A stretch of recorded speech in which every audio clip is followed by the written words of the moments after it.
Cigarette মদ versus whey protein and creatine. Hello, হ্যাঁ sir, diet chart দেবেন না স্যার? হ্যাঁ দেবো তো।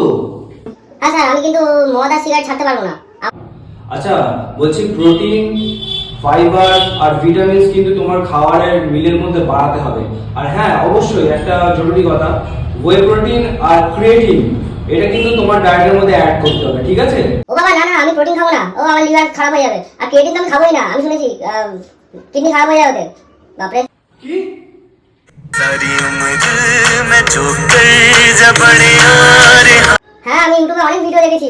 আর মদ খেলে লিভার খারাপ হবে না, সিগারেট টানলে তোমার লাংসটা খারাপ হবে না। আরে না না, সিগারেট তো আমার প্রি ওয়ার্কআউট, আর মদ ওটা তো আমার পোস্ট ওয়ার্কআউট। আমার পোস্ট ওয়ার্কআউট। मैं गिरा होया बंदा जमा नीच बली है। ঠিক আছে ভাই, তোমার যেটা ভালো লাগে তুমি সেটাই করো। তুমি আমার পার্সোনাল স্টুডেন্ট বলে কথা।